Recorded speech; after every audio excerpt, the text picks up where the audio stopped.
نحمده ونصلي على رسوله الكريم أما بعد فأعوذ بالله من الشيطان الرجيم بسم الله الرحمن الرحيم جاء الحق وزهق الباطل إن الباطل كان زهوقا صدق الله المولانا العظيم সবাইকে দুরূদ পড়েন اللهم صل على محمد وعلى آل محمد كما صليت على إبراهيم إنك حميد مجيد সংগ্রামী ভাইরা আমার, আপনারা জানেন আগামী 12 ফেব্রুয়ারি বৃহস্পতিবার ত্রয়োদশ জাতীয় সংসদ নির্বাচন।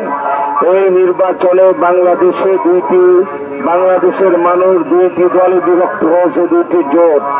একটি বিএনপির নেতৃত্বাধীন জোট, আরেকটি হলো 11 দলীয় জামাত ইসলামী বাংলাদেশ সহ 11টি দল। আমার ভাইরা, বিএনপি আমাদের প্রথমে 8 দলীয় জোট ছিল, এখন 11 দলীয় জোটে পরিণত হয়েছে। তার মানে 3টি দল বিএনপিকে ছেড়ে আমাদের জোটে চলে এসছে। আলহামদুলিল্লাহ বলেন। কারণ সারা বাংলাদেশে যে রব উঠেছে, ইনশাল্লাহ 12 ফেব্রুয়ারি নির্বাচনে 11 দলীয় জোটের ভূমিধর বিজয় হবে ইনশাআল্লাহ। মনে রাখবেন, এই 50 বছর পরে জাতি মাহে রমজান পালন করবে, হবে তুমুরের জমানার রমজানের মতো ইনশাআল্লাহ। আল্লাহ যদি কবুল করে, আমরা ইনশাআল্লাহ এমন সুশাসন দেব, এই দেশের মানুষ তারা চান্দা কাকে বলে আর বুঝবে না ইনশাআল্লাহ।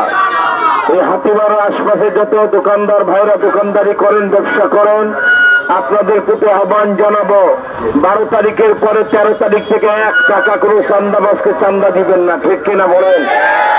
কেউ যদি চাঁদা চেপে আসে, তাকে গরু চোরের মতো বেঁধে রাখবেন।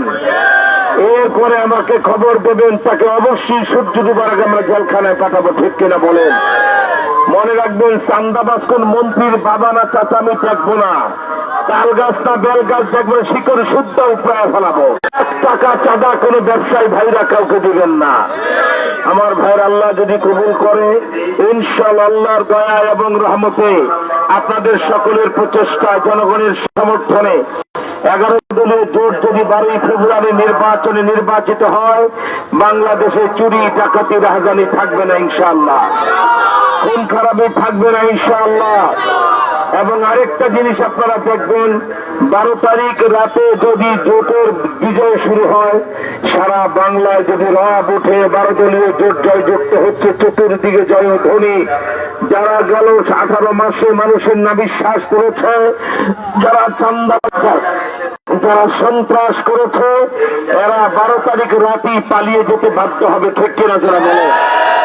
দেখবেন 13 তারিখ সূর্যটার পরে আর কোন চাঁদাবাজ কোন এলাকায় দেখা যায় না। মাদক বন্ধের ব্যাপারে আমাদের পরিষ্কার কথা, যে মদ খাবে না সেই মদ বন্ধ করতে পারবে, ঠিক কিনা বলেন? যেই নেতা মঞ্চ দাঁড়িয়ে বলবেন মাদকের প্রতি 0 টলারেন্স, আর ওনার খাটের নিচে মদের বোতল থাকবে, সে কিয়ামতের আগে মদ বন্ধ করতে পারবে না। মাদক আমার যুব সমাজকে ধ্বংস করছে। আমরা কাউন্সিলিং এর মাধ্যমে ওই মাদক সেবী বাচ্চাগুলি, যুবকগুলি সিগারেট হাতে নেবে না ইনশাআল্লাহ। আমাদের মুন্সিগঞ্জের উন্নয়ন আপনারা জানেন, আমরা পদ্মা সেতু থেকে বাংলা বাজার পর্যন্ত 30 কিলোমিটার পদ্মার পারে আমরা যে মাস্টার প্ল্যান দিয়েছি, এটা যদি বাস্তবায়িত হয়, এই মুন্সিগঞ্জ নিউ ঢাকা মুন্সিগঞ্জ হয়ে বাংলাদেশের রাজধানী হয়ে যাবে ইনশাআল্লাহ। আমি বলেছি, আল্লাহ যদি কবুল করে আপনারা আমাকে সংসদে পাঠাতে পারেন, আমি যৌক্তিকভাবে সরকারকে বুঝাতে সক্ষম হব, বাংলাদেশের রাজধানী আর ঢাকায় রাখা সম্ভব না, ঠিক কিনা বলেন? কারণ যাত্রাবাড়ি থেকে টঙ্গী পর্যন্ত যেতে 6 ঘন্টা লাগে, এক মন্ত্রণালয়ের ফাইল নিয়ে আরেক মন্ত্রণালয়ে যেতে কয়েক ঘন্টা লাগে, কি বলেন ঠিক না? আমি একটা মাস্টার প্ল্যান দিয়েছি আমাদের ডিসি সম্মেলনে, সেখানে আমি বলেছি পদ্মার পার থেকে, পদ্মা সেতু থেকে যদি বাংলা বাজার পর্যন্ত 30 কিলোমিটার রাস্তা, 300 ফিট রাস্তা করে, এরপরে প্রধানমন্ত্রীর কার্যালয়, সেনা প্রধানের কার্যালয়, 200 কূটনৈতিক জন, মানে বিভিন্ন দেশের রাষ্ট্রদূতের বাসভবন, তাদের অফিস, এবং বাংলাদেশে 2টা আন্তর্জাতিক মানের স্টেডিয়াম, একটা ক্রিকেট আর একটা ফুটবল। এরপরে বাংলা বাজার এই রাস্তা যে যদি মেঘনা এবং পদ্মার নিচে দিয়ে টানেল হয়ে আমরা চাঁদপুরে মোহনপুর উঠাই দিতে পারি, তাহলে বরিশাল এবং খুলনা বিভাগের 21টা জেলার লোকেরা 5 ঘন্টা আগে চট্টগ্রাম এবং সিলেট যেতে পারবো। ঠিক কিনা বলেন? প্রশ্ন হতে পারে বরিশাল আর খুলনার উপকার হলো, আমার মুন্সিগঞ্জের কি হলো? আমি তার জবাবে বলবো মুন্সিগঞ্জ সিঙ্গাপুর হয়ে যাবে। একজন শিক্ষিত যুবক চাকরি ছাড়া মুন্সিগঞ্জে থাকবে না। আন্তর্জাতিক পর্যটন কেন্দ্র হবে, তখন আমরা আমার মুন্সিগঞ্জের যুবকদেরকে চাকরি না দিয়ে অন্য কাউকে চাকরি দেব না। এরপরে আমার লোকাল ট্রেডিশন আলু ক্ষেত ঠিক রেখে আমরা যদি মাস্টার প্ল্যানে নগরায়ন করি, বর্ষাকালে পর্যটন কেন্দ্র হবে, শুষ্ক মৌসুমে আলু ক্ষেত, সিলেটের চা বাগানকে হার মারা। ঠিক কিনা বলে? রুচিশীল একজন যোগ্য দক্ষ এমপি যদি মাস্টার প্ল্যান করে এইভাবে নগরায়ন করেন, আর সরকারের প্রধানমন্ত্রীর কার্যালয় সেক্রেটারিয়েট যদি পদ্মার পারে চলে আসে, আমার এই পদ্মার পার সিঙ্গাপুরে রূপ লাভ করবে। ঠিক কিনা বলে? আর চরিত্রগত ভাবে যেটা আমরা করব, আমার ইচ্ছা আল্লাহ যদি কবুল করে, মুন্সিগঞ্জ ছাড়াই সুবিধার বাংলাদেশে কোথাও নাই। আমরা গোটা মুন্সিগঞ্জে কোরআন সিটি, গোটা সিটি হবে, এক এক সিটিতে 2-2.5 লক্ষ লোক বসবাস করবে। আমরা সূরা ফাতিহা, কোরআন শরীফের প্রথম সূরা, প্রথম সিটির নাম হবে ফাতিহা সিটি। এরপরে কি বলা, সিটির নাম হবে বাকারা সিটি, তারপরের নাম হবে আলে ইমরান সিটি। এভাবে 114টা সূরার বরকতে 114টা সিটি করে 30 তলার নিচে যদি কোনো বিল্ডিং না হয়, আবাসিক ভবন হয় এবং মাস্টার প্ল্যানে নগরায়ন হয়, আমি আল্লাহকে সাক্ষী রেখে বলছি, ইউরোপ আমেরিকা থেকে লোক পর্যটক হিসাবে আসবে আমার মুন্সিগঞ্জ পদ্মার পারে। ঠিক কিনা বলে? আরেকটা উপকার কি হবে, যদি নদী শাসন করে 300 ফিট রাস্তা নেওয়া যায় পদ্মার পাড়ে 30 কিলোমিটার, পদ্মার পারে মানুষ 10,000 টাকাও শতাংশ কিনতে চায় না। কেন? যে কোনো সময় পদ্মা ভেঙে নিতে পারে। ঠিক কিনা বলেন? নদী শাসন যদি হয়ে যায়, 300 ফিট রাস্তা হয়, আর কোনদিন পদ্মার ভাঙ্গন হবে না ইনশাল্লাহ বলেন।